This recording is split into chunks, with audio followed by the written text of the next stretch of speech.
Hello and welcome to Maximum Avril Lavigne, the first talking book about Avril.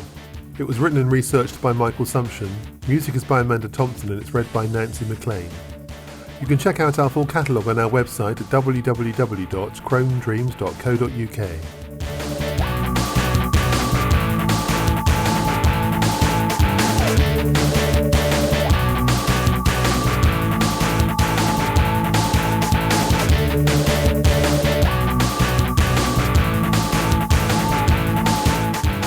This happened really fast. I just came to New York. I was 15, came to New York, got signed, didn't really know what a record deal was, but I had one. And everyone was like, girl, this doesn't usually happen. You're so lucky. And I know, I don't take advantage of it. I'm very lucky. In a musical climate seemingly bursting with blandness, insincerity, cynicism, and just plain mediocrity, it's been kind of wonderful to have witnessed a vital new creative force in contemporary rock and pop. The uncompromising sound, style and attitude of Canada's Avril Lavigne has heated up the dire climes of mainstream radio and provided sprightly relief from the torrent of candy-ass commerciality. This is a woman who takes no bullshit from anyone, and who beguiles her listeners with searing, awesomely melodic and powerful music from the heart and soul of her being. Her songs reach out for a new generation of disaffected teenagers and transcend rigid generic confines with a healthy dose of angst and attitude. Avril's prowling, hard-boiled songs of candour and rage can stretch, howl and grind with a freedom and power unmatched by any other female singer-songwriter operating today. Always hook-filled, never syrupy, over-egged or streamlined, these mini-dramas of hope, melancholy, frustration and pain ooze an adolescent sexuality and a consummate command of the twisted pop song. Musically, they strut, snarl, slink, spit, jab and groan from within a rough-hewed heart and offer solace to all those kids who've been fed pale, insipid imitations of the real thing, until now. In an age when the record industry churns out an endless succession of manufactured pop product, Avril's emergence and success have been all the more extraordinary. A skater punk, a vibrant, independent spirit, a wild child. She's one of those rare talents who began performing to captive audiences from as young as the age of 2 and never really looked back. A small-town kid who couldn't sit still in class, she grew increasingly frustrated by the irrelevance of formal education and always felt out of place in her home setting. This culminated in her single-minded determination to leave her family and seek fame and fortune in New York and Los Angeles while still a teenager. This astonishingly upfront, courageous and self-confident young woman has pushed herself to the limit in order to reap the rewards and has done everything on her own terms. Avril is the coolest kid on the block, a rarefied talent and a model of application with a vision for the younger crowd. She's tough, hard-nosed, committed, self-aware and erudite. She rides a skateboard, eschews the glamour model presentation of other high-profile female pop stars, and delivers distinctly un-Britney lines like, never wore cover-up, always beat the boys up. She's the antithesis of your standard, brain-dead, compliant pop puppet, with a thrusting cleavage and nothing to say. Some might find her abrasiveness and her outspoken views uncomfortable, but she will not back down and be anything other than herself. Her star just soars and soars. Not only has Dave Grohl proclaimed her to be better than the Vines, but she's topped the album charts, knocking Robbie Williams off his smug perch, made album sales history, caused a storm at the MTV Video Music Awards, dissed Queen Britney, and been nominated for a plethora of music awards. By positioning herself in stark contrast to Ms. Spears, she has cemented her status as pop's new independent spirit, a singer whose talents are such that she can afford to sneer at superficiality. While some might argue that such an image is no less contrived than Britney's public transition into womanhood, the distinction lies in the fact that Avril's persona doesn't seem that far removed from her real personality and character. She didn't make the leap from small-town Ontario to chart-topping fame on the shoulders of a cynical, precise marketing strategy, but rather accomplished it on the strength of her musical talent and dogged persistence. In the light of this, she seems entitled to play up to her willfully autonomous image. At such a young age, She's already exhibited musical skills that far exceed those of her teen pop contemporaries and rivals. She writes songs, plays guitar, and possesses a vocal range that can shift effortlessly from caustic rage to poignant intimacy. She knows that nothing in music loses its shelf life as quickly as a one-trick pony, and so creates from a diverse sonic palette. Avril has single-handedly landed a contract with a major label, and has extended the agreement to permit writing her own material. This demonstrates an inner conviction and refusal to infringe her credibility and autonomy. She shows no signs of needing assertiveness classes. Her success, along with the popularity of other singer-songwriters like Michelle Branch, John Mayer and Vanessa Carlton, signals that bubblegum pop's sticky hold is finally slipping. Since signing with BMG Arista for a reported $1.25 million in 2000, her incandescent persona has blasted America's synthetic pop acts out of the water and has followed suit in the UK, without resorting to the usual clichés associated with female pop teens. Thanks mainly to word of mouth, her success in Britain has prompted talk of the decline of the reality TV puppet, and even of more traditional teen fare such as Atomic Kitten and Blue. There seems to be no limit to her capabilities, and she's intent on building upon her already spectacular successes. Like that little girl who refused to sit still in class, the opinionated, ultra-confident teen has no plans to rest on her laurels. She is in music for the right reasons, not just to make a quick buck in the short term and then get out. Her whole life has been geared to this point, and she's loath to let it go to her head now.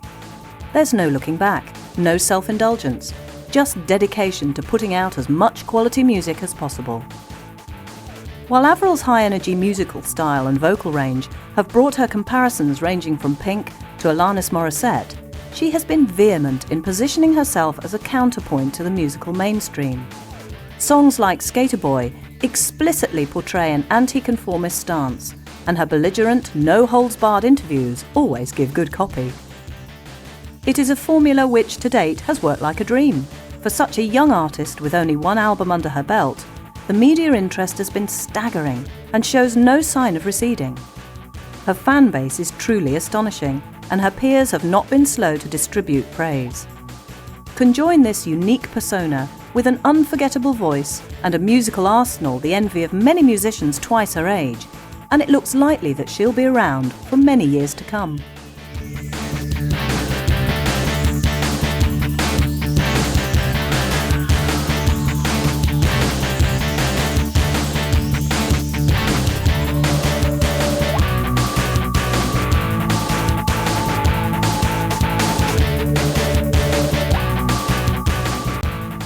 I performed like hardcore when I was younger, like all kinds of festivals, like folk festivals, like talent shows, fairs, churches, banquets, blah blah blah blah blah blah. Avril Lavigne was raised in the affluent middle-class suburb of Napanee in Ontario, Canada, a small town mainly famous for hosting an annual walleye fishing derby. She always stood out amongst the 5,000 residents and started wowing audiences with her voice and personality from the age of just 2 years, quickly developing a keen taste for attention and outrage. Her father worked for a phone company, her mother was a housewife, and Avril's formative years were spent tuning her ears and sensibilities to the sound of her parents' stereo, which was where her love affair with pop music began. At such a young age, she was indiscriminate in her listening, but quickly thrilled to the magical sounds from faraway places beaming into her home.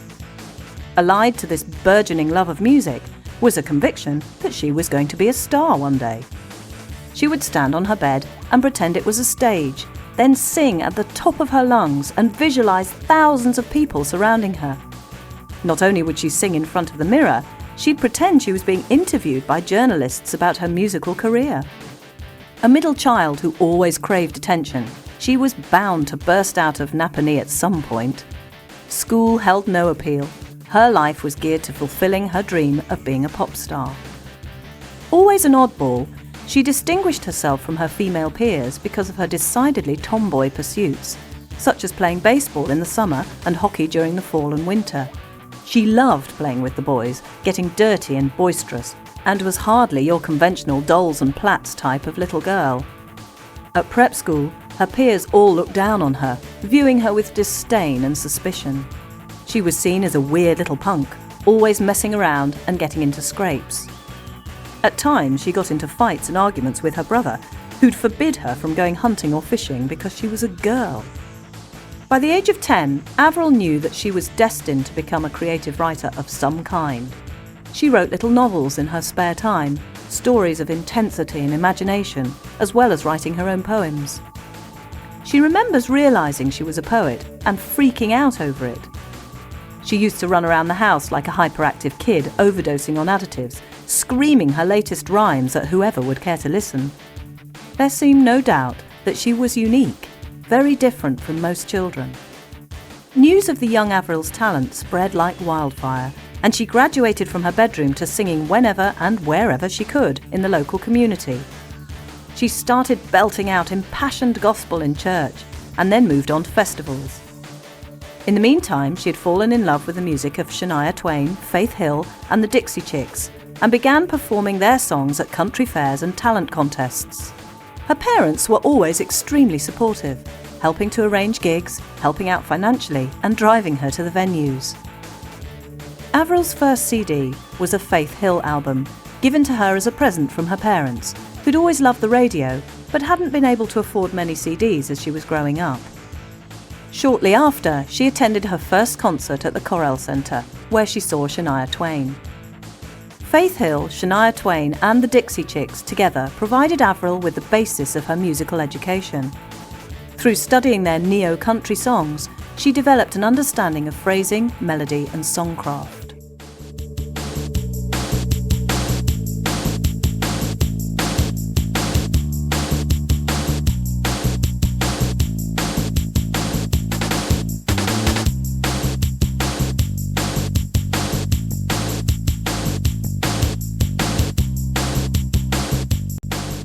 To me, writing is very important.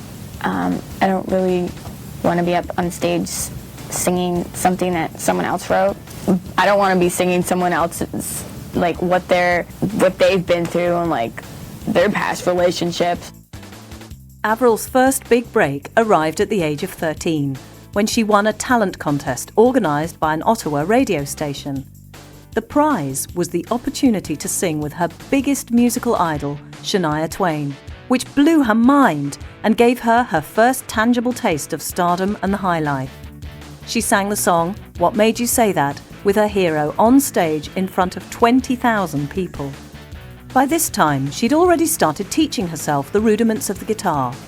At the age of 12, she borrowed her father's guitar and taught herself to play by practicing Lenny Kravitz's Fly Away over and over again.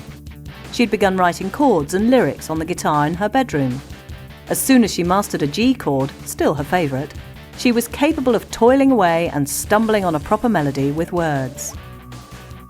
Avril's first kiss came in the 9th grade, when a boy came over to her house whilst her parents were out. She didn't have a clue what she was doing, so rumour has it, but she just wanted to get it out of the way. Following this incident came her first ever song, entitled Can't Stop Thinking About You, about a painful crush she had on a boy at school. Her mother loved it, particularly the lines, I'm only 14 years old, really, I'm not that old. And although her songwriting inevitably became less naive and more expressive over time, she nevertheless displayed an innate grasp of a good tune which verged on the precocious. As she became more and more passionate about music, so her tastes began to broaden and encompass noisier, feistier, and more challenging forms and artists.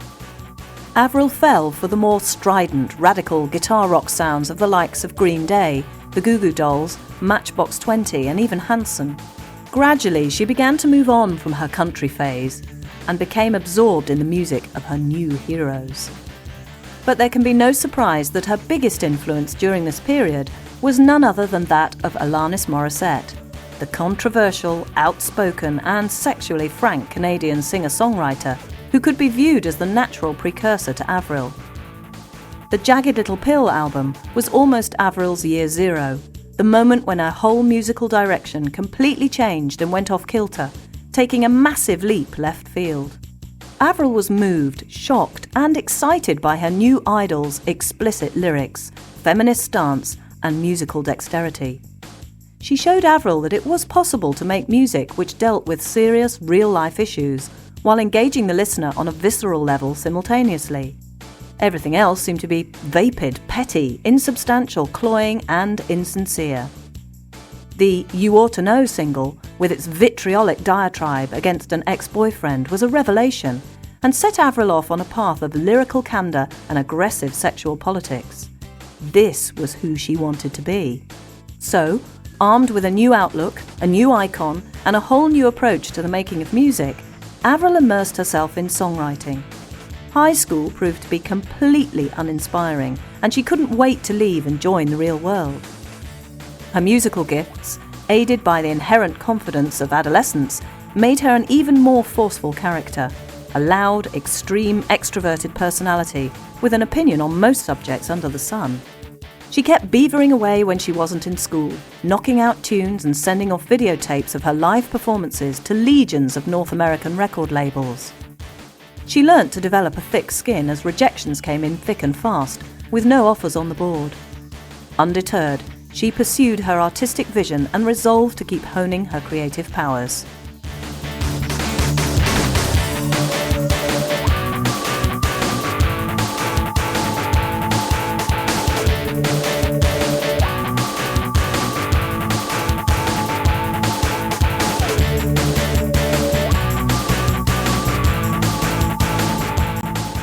And then I just wanted to get a fresh start and just get some new inspiration, and so I went and wrote a ton of songs in LA. The New York songs and LA songs are a combination of what's on the record.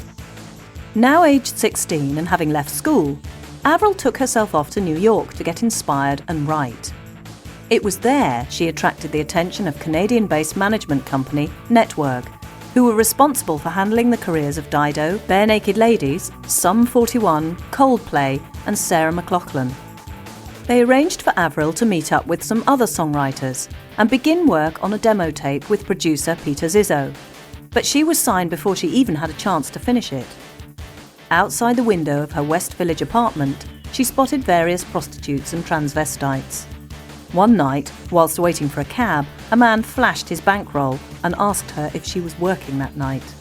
From then onwards, she always carried a knife with her. A representative of Arista Records came by the studio to visit Avril and was knocked out by her voice and obvious musicality. He returned soon after with the label's head, Antonio L.A. Reid, who immediately recognised an inner confidence, a will to succeed, and the ceaseless invention, which would prove to be Avril's trademarks. He fell in love with the whole package, seeing great things ahead for her, and promptly signed the 16-year-old to a contract reputedly worth $1.25 million in the autumn of 2000. Apparently, before Reid came to the studio, all of Avril's collaborators had tried their best to steady her nerves, unaware that she didn't have any. In fact, she'd never suffered from stage fright in her life.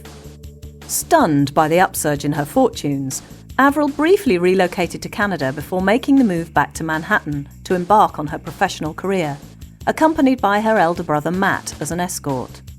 Amazingly, this girl, barely out of school, thought nothing of such a major upheaval in her life and plunged herself wholeheartedly into the creative process. This was her living the dream, living out all those bedroom fantasies she'd had when she was a small child. She began working on her debut album, assisted by an army of technicians, collaborators and producers. Despite virtually living in the studio during this period, her efforts initially failed to pay off. She was working with many talented people, but the end results were quite flat and tame. Avril complained that the songs weren't sufficiently representative of her music, and that her individuality was smothered by the talent around her. She had a gnawing feeling in the pit of her stomach that wouldn't leave, a vague distrust of the system and a disquiet about her situation. She wasn't feeling the music, it was almost existing independently of her. On hearing initial mixes of these sessions, she put her foot down in the studio and kicked up a fuss. She complained that the songs sounded too poppy, obvious and formulaic, with too many programmed drums and not enough spontaneity. She wanted a rockier, earthier, rootsy sound, which was a million miles away from the commercial slush she was hearing.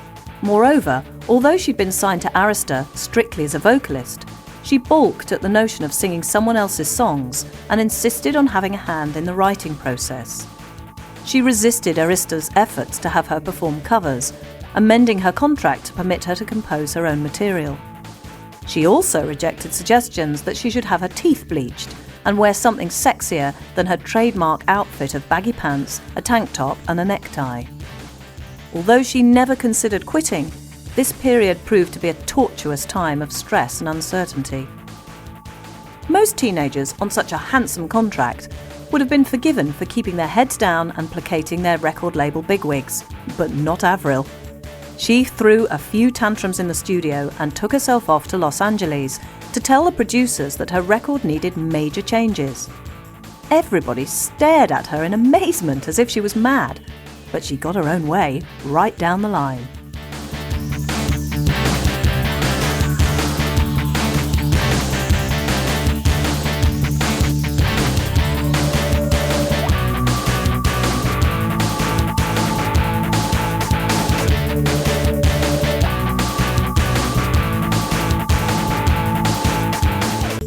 I want to go up there and be like, this is what I wrote, this is what I'm talking about, this is me, this is who I am. I think then your fans can connect with you more. Headstrong and determined, Avril went on to make her third move of the year, this time to Los Angeles, which gave her the fresh start she needed. On the West Coast, she stumbled upon the final piece of the jigsaw almost by accident, namely the producer and songwriter Cliff Magnus. Their first meeting was enough to convince Avril that she'd found her perfect foil and collaborator. They immediately developed a rapport and seemed to share the same musical ideas and direction. They both mistrusted the recording by committee angle favoured by Antonio Reid and his army of workmen, and were equally convinced that creative autonomy was essential. They clicked musically, respected each other's opinions, pitched ideas to each other, and immediately started working on music together. From day one, there seemed to be a creative and artistic spark, which had been sadly lacking at the New York sessions. Together, they applied an inspiring combination of maturity, calculation, and intelligence to the writing of the songs. The words related to doomed quests for romance, teenage angst, or Avril's hopes in life, but were lifted above the level of juvenilia by Avril's larger-than-life personality, Magnus's technical mastery, and some interesting left turns in the music. Relatively simplistic in form and substance, the music was written around basic chord structures indebted to the early punks, but brought to life by the unusual harmonic colours of each track.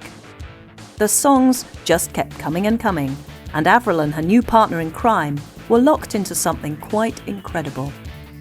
Magnus proved an inspiring person to work with, literally fizzing with ideas and suggestions, and always open to new things. The pair were on common ground. Both had been heavily influenced by the American slant on the punk scene, experiencing new emotional peaks on discovering the likes of Green Day and the grunge gods.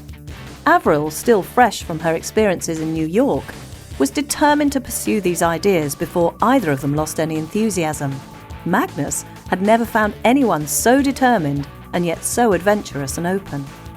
For Magnus, Avril was destined to become something massive. He could detect in his new charge the same gritty candour, musical clout and commercial awareness that had propelled Alanis Morissette to crossover success in the mid-1990s. He couldn't quite believe how young she was, for she seemed so clued up, assertive, honest, centred and driven. For Avril, Magnus was ideal. He let her guide the direction of the music and understood what she was about instinctively. He allowed her to do her thing and impose her overbearing musical personality on the songs, but was ingenious at coming up with a killer line, an unexpected hook or a deft bridge. The songs for the Let Go album kept pouring out in a burst of hyperactivity. They treated the process like a day job, meeting up each morning and exchanging their individual drafts and doodles drawn up before coming together. They then hooked up in the studio with up-and-coming production team The Matrix, who understood things about Avril that the record company didn't.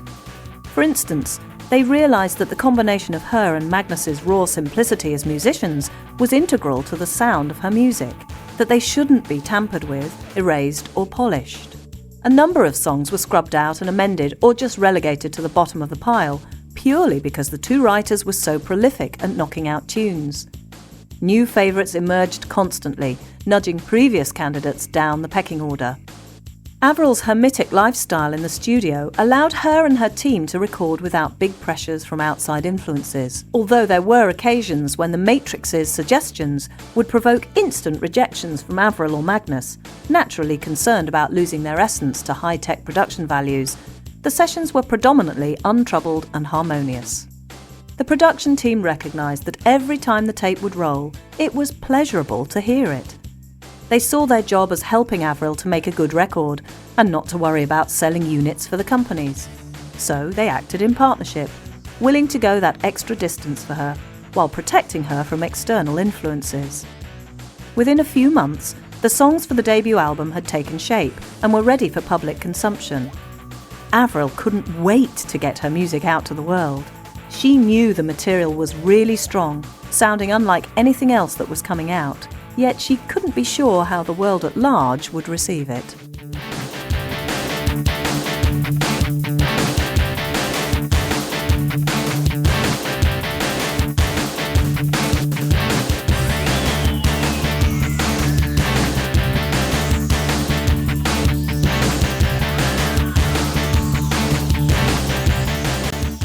I wasn't actually supposed to skateboard in the video, and then I grabbed a board when no one was taping, and someone with a camera on the side. I'm like, dude, tape this! And they went up and came down, and he taped it, and then I told them to put it on the video, so they did. I asked them to put it on the video, so they did. I was really excited. I'm like, oh, that's me! The first fruit of the Let Go sessions to be released was the Complicated single in the early spring of 2002.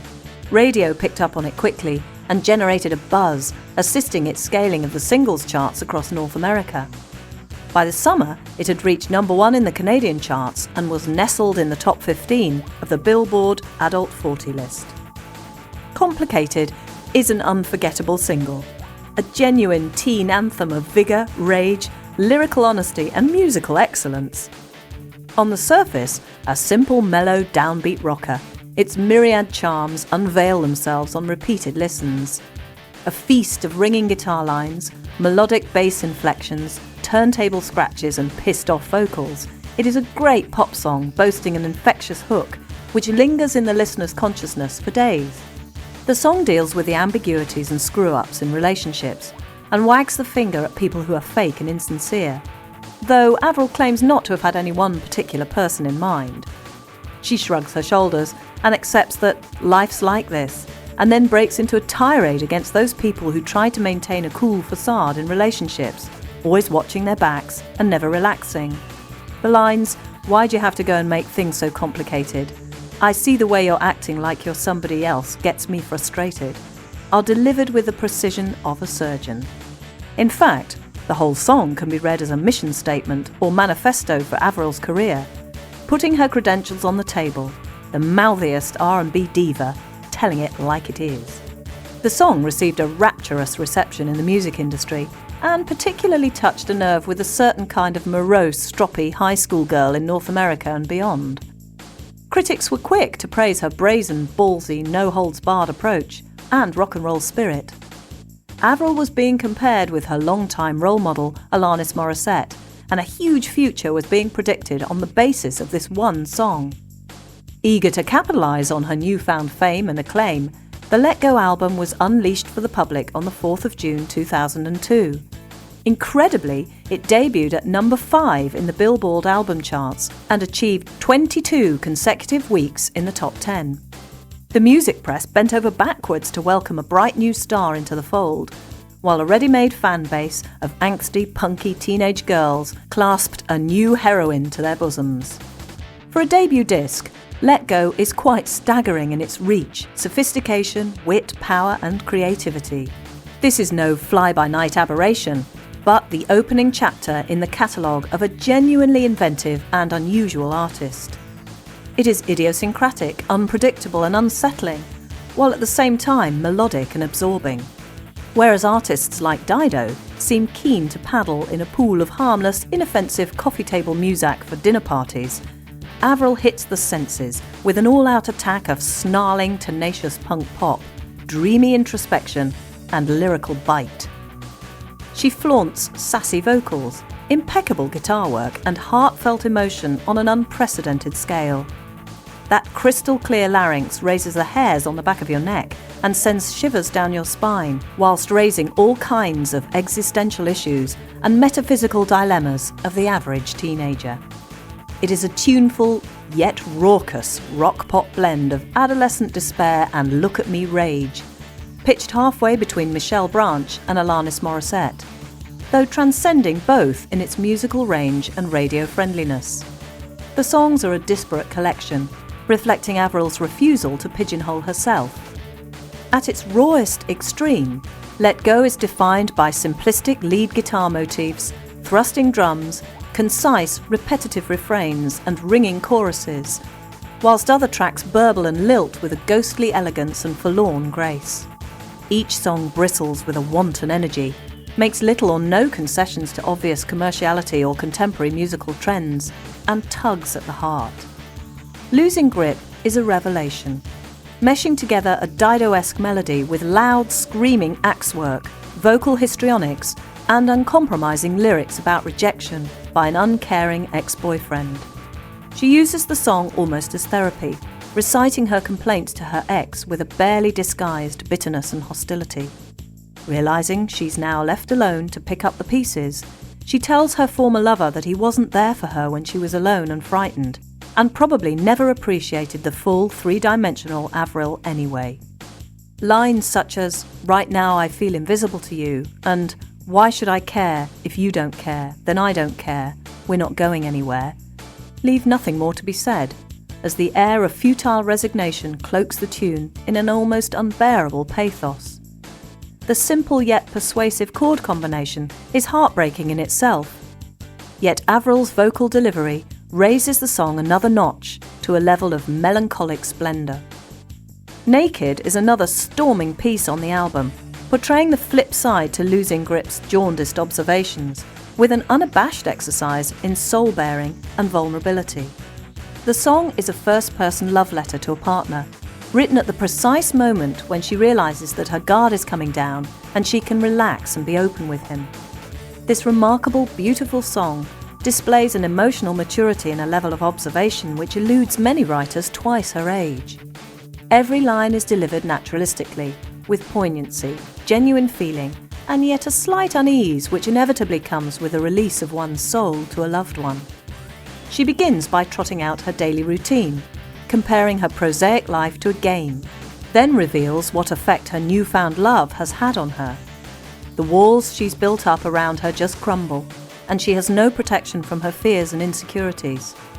In the chorus, she pours out her heart and soul, declaring she's never felt as good as she does at this moment. She's emotionally naked. There are no barriers between her and her lover, and she cannot hide any longer from the possibility of love and pain. She experiences a rebirth, a voyage of discovery. She tries to remember why she had to hide away from intimacy and surmises that she'd never previously met anyone like this person, who helps her fit in her skin.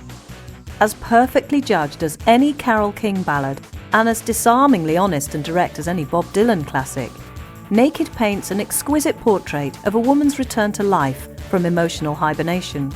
Also implicit in Avril's rendition is the knowledge that although any journey has its risks, it's undoubtedly better to embark upon it and gamble than to fail to rise to the challenge at all.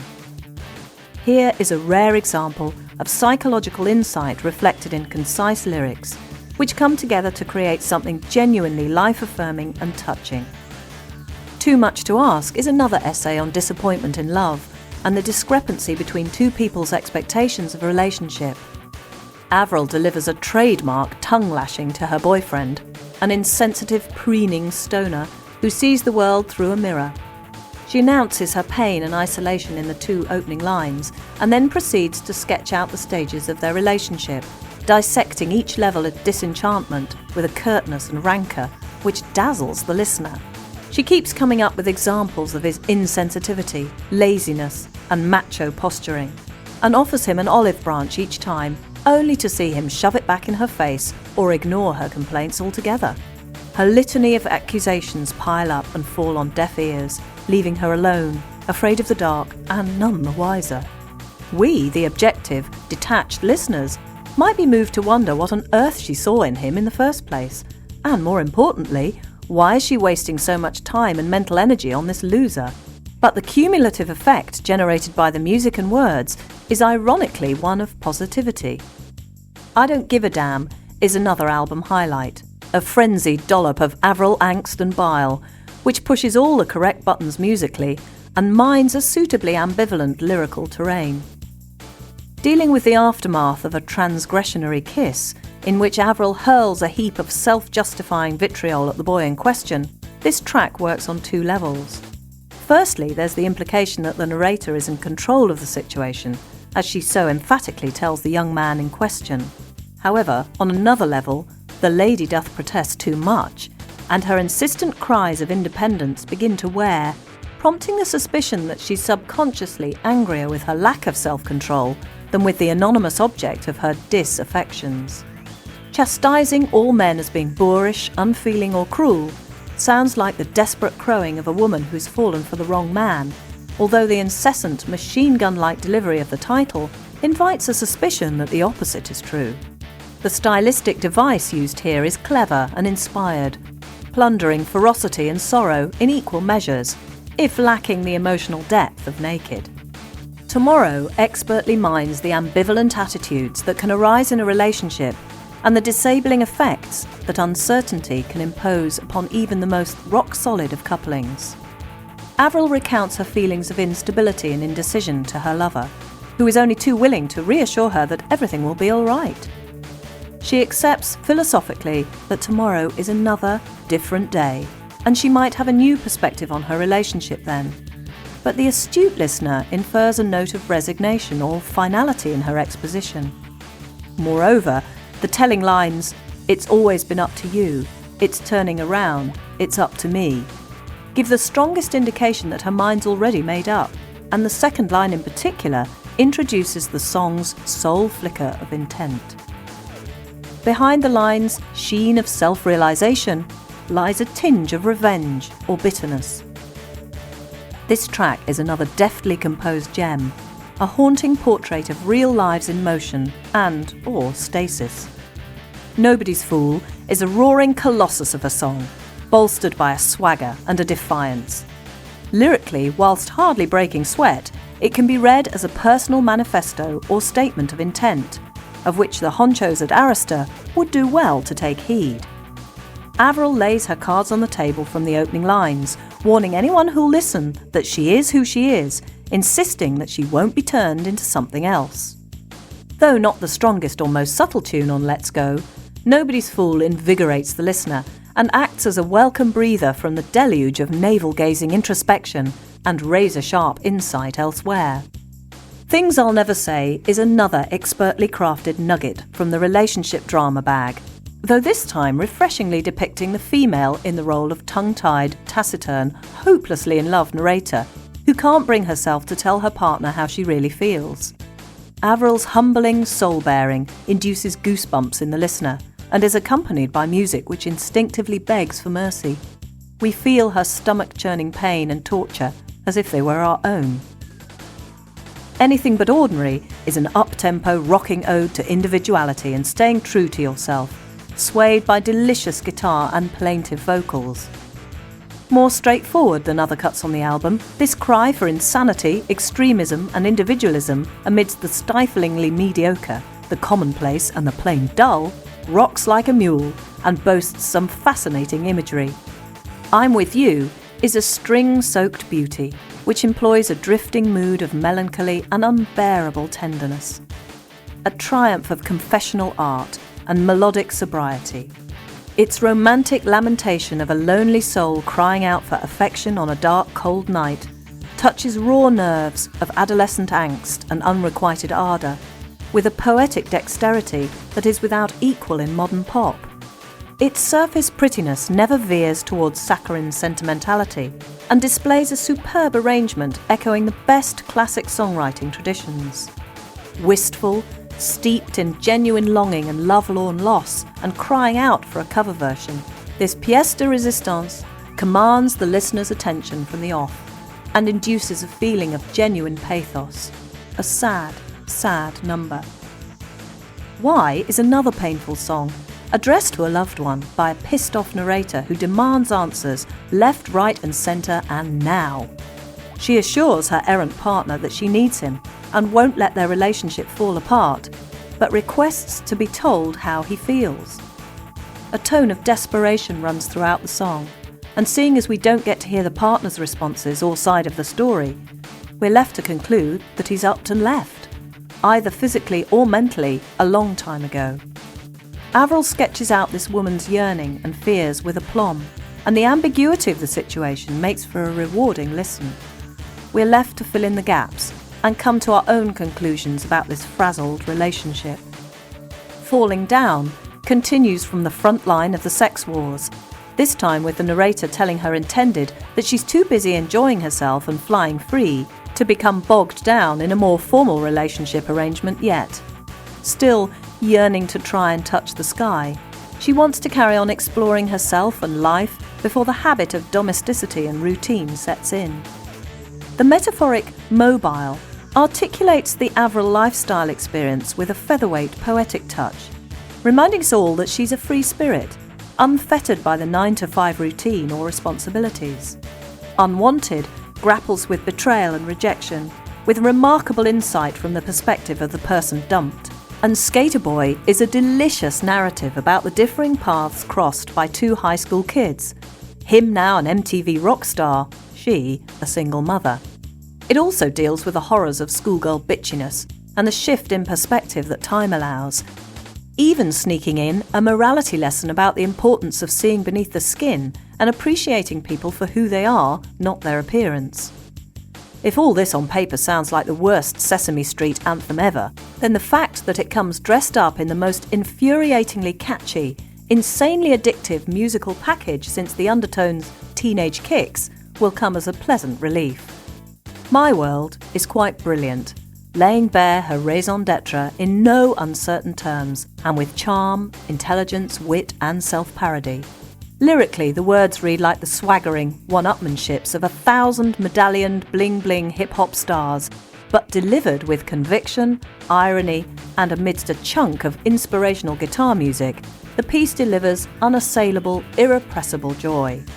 As a whole, Let Go is rich, varied, eclectic in style, forward-thinking, slickly produced, and crammed with a host of killer songs, any one of which could be released as a marketable, surefire single. It doesn't take itself too seriously, but manages to pull off the fiendishly difficult trick of being playful and in your face at the same time.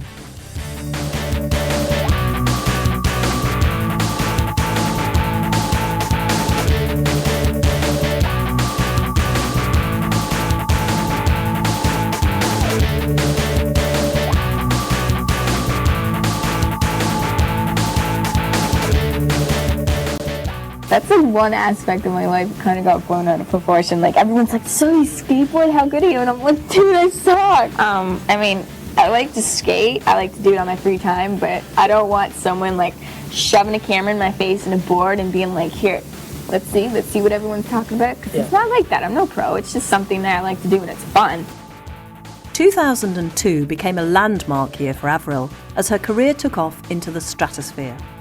Even before Christmas, Let Go had shifted almost 7 million copies, including 3.6 million in the US alone, and Avril became the first artist in the history of America's SoundScan sales chart to sustain 5 weeks of sales growth.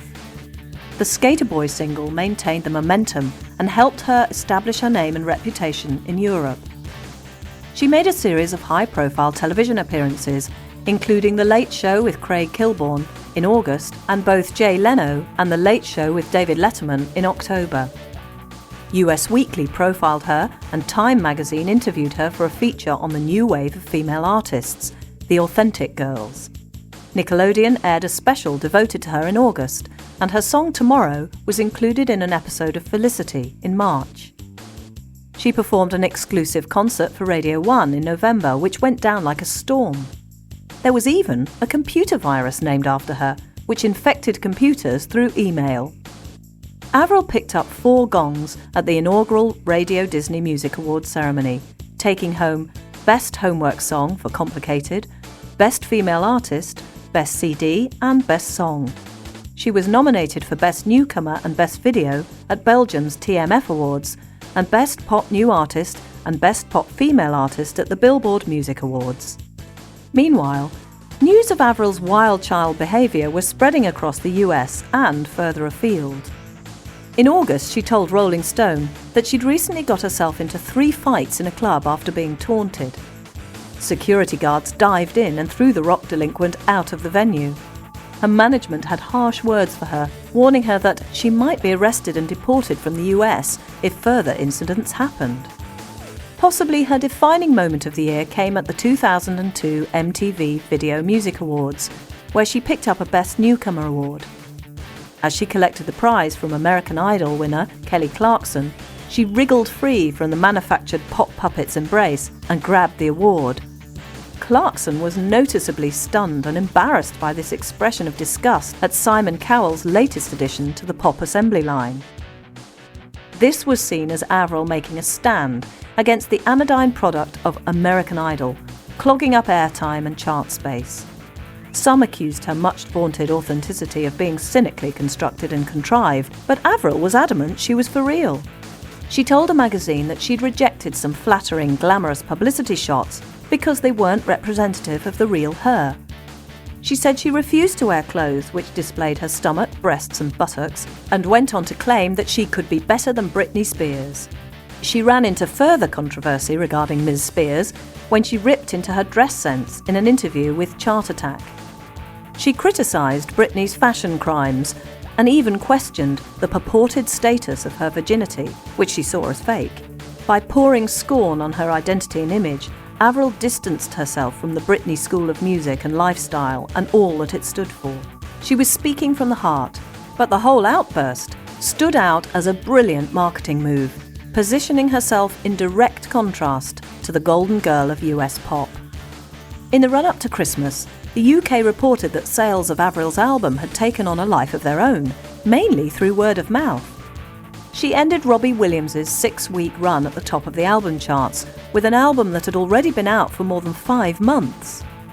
The British teen was eschewing the latest TV talent wannabes for an album by a spotty, fiery Canadian in oversized pants and a soiled t-shirt. Even Avril's biggest critics agreed that this had to be a positive development, as well as a sign that the public had grown tired of such cynical plastic pop. They now wanted the real thing.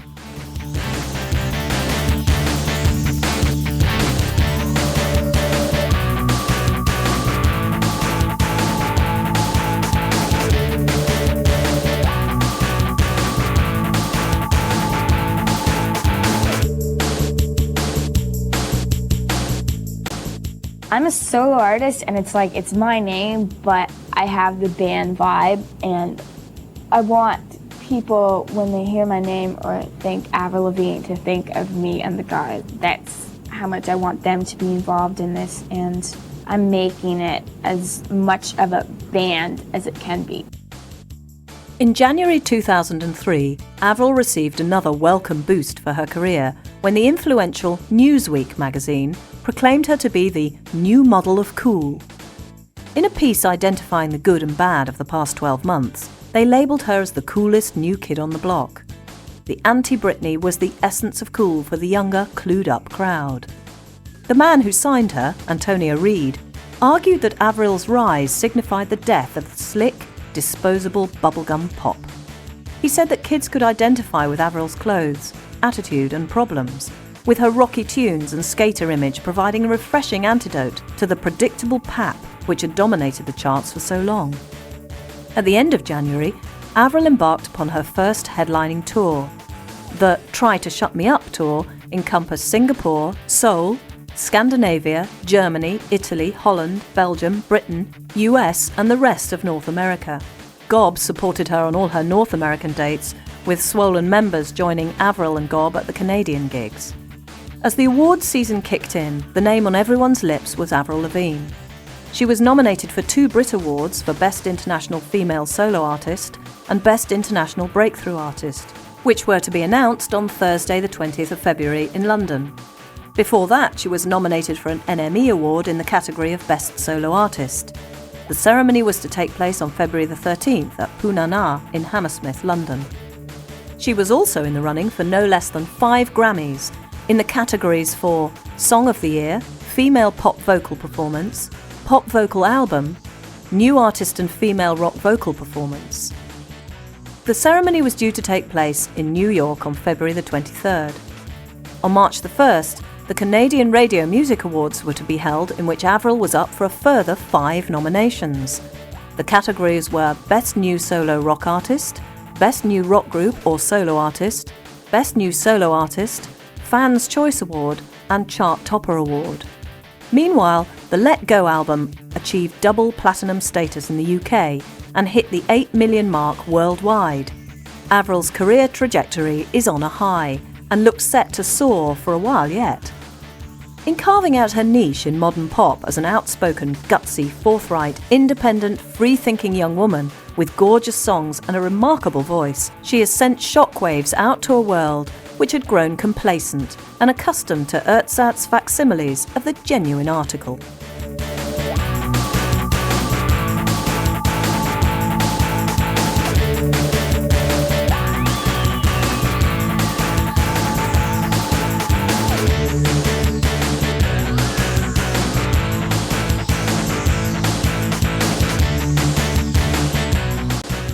I'm totally like a confident person. I'll stand up to everybody and tell them like, no, I really believe this. This is what my gut's telling me. If there's something that's bugging me, like I'll totally speak up to it. I'm not shy, and I'm not gonna let, it's too risky to let, this is my life. I don't wanna like mess up my career, and so I need to speak up. Avril is quite an astonishing young woman. She writes, she plays guitar, she sings. She clearly has no shortage of ideas and views about music, life, the state of the world, feminism, or her rivals on Planet Pop. And she's still so agonisingly young. The sort of person who leaves her family home at 16 and moves across to the US without a moment's thought, purely to realise her lifelong dream, and then relocates again and again within the space of a year, must surely be anything but ordinary. She's extraordinarily driven, ambitious, focused, and balanced for one of such tender years. She's always known what she wanted to do with her life, and she has gone out and achieved it. And most amazingly of all, she's achieved it within the space of a couple of years, when many exceptional talents plunder away for years and sometimes decades before getting their big break. This is one exceptional woman. Avril is neither a purveyor of Dawson's Creek light angst, eardrum-bleeding new metal oblivion, back-to-basics balls-out rock, or premenstrual sensitivity, but has stumbled upon a sound and a formula all of her own making, which sets her apart from the pack. So what is it that has driven her on to achieve these things? She began performing almost from day one, singing her first solo in church. She was determined and motivated from an extremely young age to become a performer of some kind, got the music bug, and never managed to shake it off. She's always loved singing and performing in front of crowds. This serves the exhibitionist in her. She only ever dreamed of making it as a singer. Nothing else would do. Avril always carried a great deal of self-confidence around with her, which could sometimes be misinterpreted as swaggering arrogance or cockiness. She always believed in herself and was fortunate to receive the full backing from her parents, who helped get her shows, drove her around, financially supported her, and always pushed her to achieve. She's now never at home, always travelling around, touring, recording and promoting herself. Life is spent in hotel rooms, where she can sit on the floor or her bed, strum away on her guitar and come up with chord progressions, throwing melodies on top and adding lyrics. This lifestyle might not suit everyone, but it fosters Avril's creativity and allows her to get on with making more and more music. When she's on the road, she no longer travels on her own, as she's accompanied by a full band who operate like a surrogate family for her. Her band appreciate her dudeness, especially when they go skateboarding together. When having a bad day, she reaches for her guitar and strums her cares away. I was born to rock, "I was born to roll" is her mantra. She prefers to wear skatey gear rather than high fashion and has rejected numerous photo shoots. She's always herself, neither afraid of important people nor intimidated by hanging out with celebrities. Sometimes Avril can't quite believe what's happened to her in such a brief space of time, and she can become overwhelmed by it all. Stress, whether it be that of constant touring and self-promotion, or the higher expectations that come with overnight success, has increasingly become a factor in her life. That's not forgetting that she's still an ordinary teenager underneath, with all the usual adolescent pains and neuroses associated with that awkward no-man's land between childhood and adulthood. At the moment, Avril is simply enjoying being an extraordinary teenage girl. She's worked her butt off to get where she is and has undoubtedly made certain sacrifices along the way. There's no going back, and she wants to be in pop for the long run.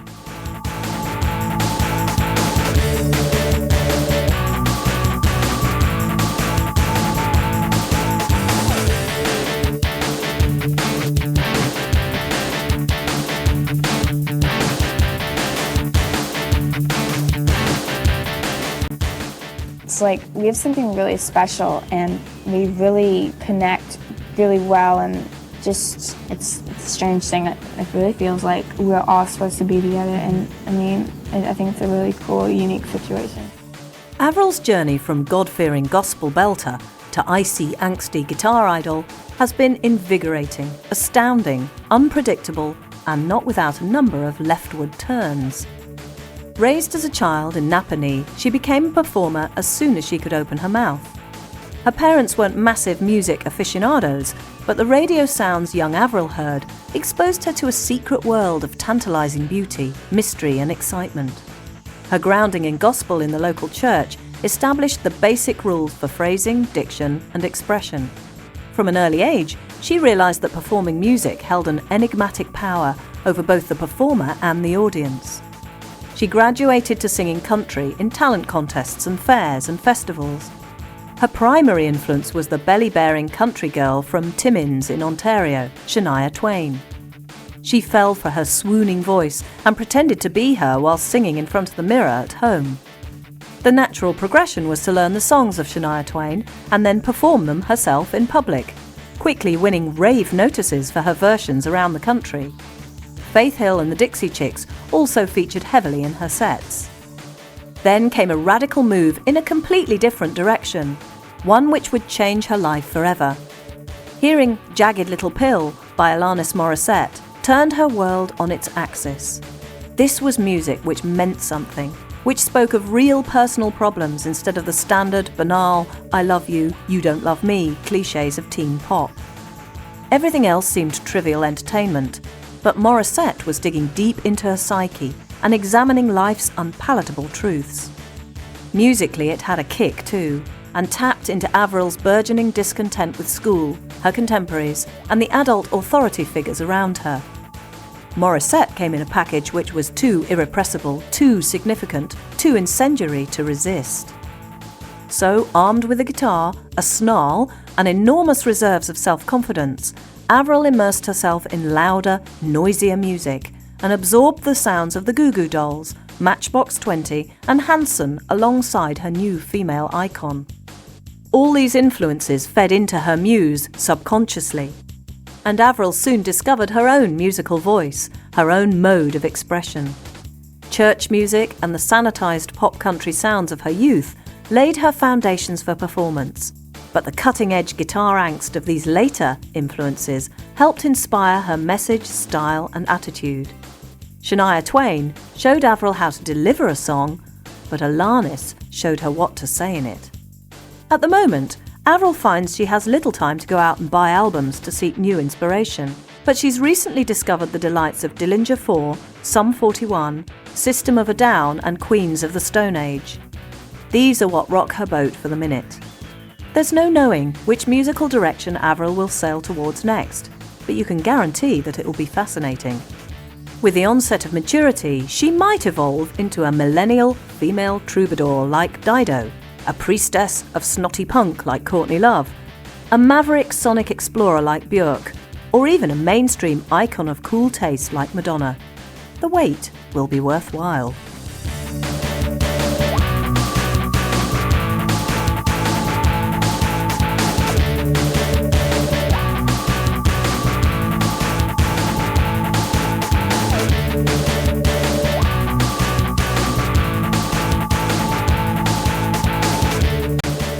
I feel like I've kind of prepared myself for it. Like all my life, this is what I've wanted, what I've dreamed about, and I knew this would happen. Like I've been singing ever since I was like really young, and just I've wanted this so bad, and it's been like I told myself I would do it, like I would have to. Avril Lavigne has blasted the musical landscape into orbit since appearing on the scene with her inner rage, guitar histrionics, and public notoriety. She has the potential to become a major world star if she can maintain her current rate of development and reinvention. Clearly cut from a different cloth to most teen sirens, her astute intelligence, musical depth, and appetite for shock tactics mark her out as a visionary talent with a surplus of energy, inspiration, creativity, and ambition. She doesn't suffer fools gladly, gives as good as she gets, and refuses to play the mainstream by its rules and convention. Her sassy punkiness and down-to-earth wit place her firmly at the forefront of a new generation of female artists who shoot from the hip and disregard manufactured pop product as anathema. Avril's youth makes her talent all the more impressive, but her "to thine own self be true" creed, particularly when emphasised ad nauseam in interviews, can seem a tiring affectation to some. Whether attributed to some high school trauma or the disorientating effects of instant celebrity, she goes to great lengths to remind everyone that she's her own person. All true and admirable, but for some it has threatened to become a source of irritation. It undoubtedly works for the moment as a selling point for her records.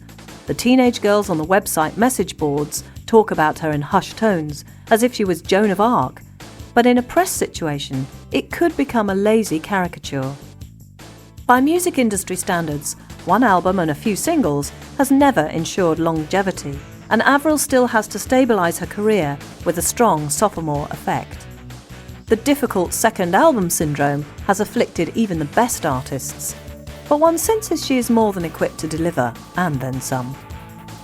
There are inevitably those who are lying in wait for her to fall flat on her face, perhaps Britney among them, but with such a marketable identity and her rich musical talents, it should be just a matter of time before she begins building upon her impressive catalogue. Only a few years out of small-town Ontario, she has refused point-blank to be corrupted by the pressures of the mendacious music industry. Let us hope that she maintains her staunch independence throughout the upcoming years of her career and resists the urge to dumb down, pacify her aggression, or stoop to the lowest common denominator. The world really is hers for the taking.